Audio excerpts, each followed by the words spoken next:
Well, it might be time for some change. Let's put that question to our next guest, Bertrand Vilmer. He's an expert in aviation law. Hello, thank you very much indeed for being with us. Now, the CEO of Lufthansa there was explaining how this door lock system was introduced after 9/11 because, as Douglas was just saying, the hijackers were able to enter the cockpit. Now that is no longer possible. But perhaps after this particular incident, do you think it's time to rethink the system?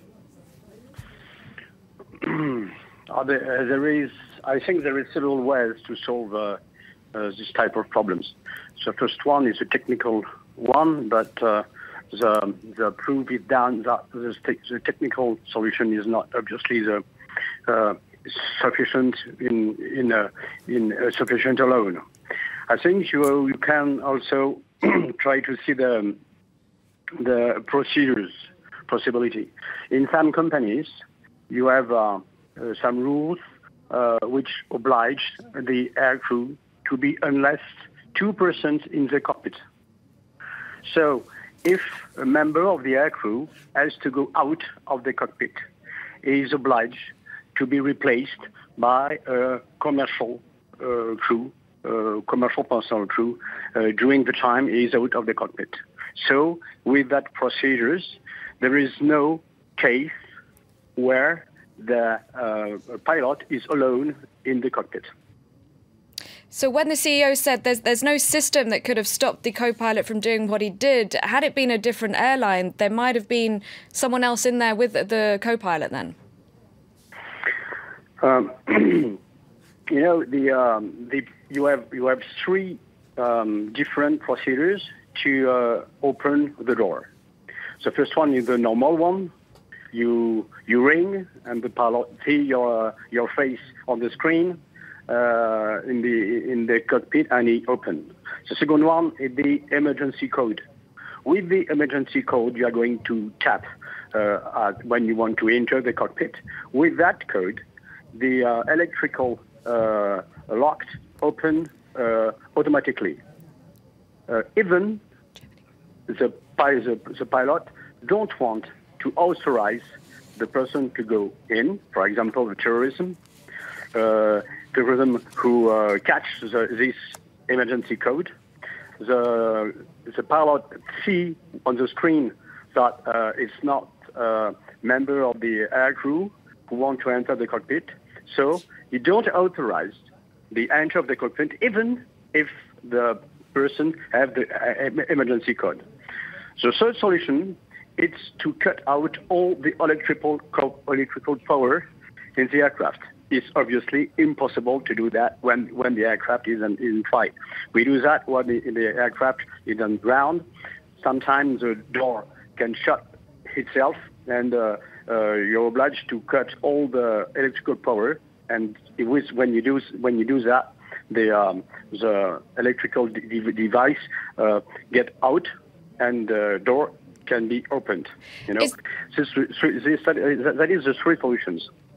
Is that system on every plane, or only on certain big ones, if I might put it that way? No. Every plane. Every single plane. You have two types of rules. The first rules is the rules of the airline companies.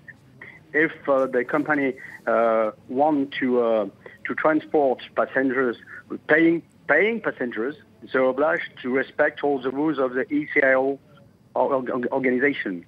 So they have not the choice. If they want to have the right to operate in European and major countries in the world, they're obliged to respect these rules. And these rules are verified by the Ministry of Aerospace Authority in each country.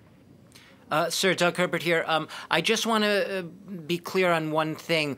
Is there a minimum standard in Europe in aviation law as to what is required for pilot psychological screening? If the question is during each year medical check before 40 years old, or each 2 years before 40 years old, and 1 year after 40 years old. If the question is in all these different examinations, if there are psychological examinations, the answer is no. That was the question. So in other words, these are physical health checks, but they are not necessarily your mental health. They're not your psychological health. Definitely not. It's not. You are not obliged. The countries are not obliged by the international organization to perform this type of medical examination on all their pilots. They're not obliged. They're not obliged, sir, but I know in the United States, for instance, I know that there are airlines which conduct psychological tests to screen against things like manic depression, psychosis, substance dependence. You can overtake the basic rules. It's no props, but the minimum rules don't include psychological examination. But during the different medical examinations pilots have to perform, he sees different medical personnel who talk with him with the general medicine, talk with him at the end of the exam when he signs the paper. You have a little discussion with the medical, but it's not obviously not psychological examination. And I want to just be clear: if I am not a pilot, I'm a flight attendant, say perhaps on Lufthansa, and I have reason to suspect that perhaps the pilot is behaving in a strange manner, not the way he or she normally behaves. Can I prevent that pilot or bring it to someone's attention from flying that plane? No, you can and you have to, because this type of examination, psychological one, can be performed if the company or if somebody in the neighbors of the pilot ask the question and ask this type of psychological, or simply say that there's some doubt about their health, the mental health of this pilot. But if you have not this stimulation, you have not in routinely way of doing medical, psychological examination.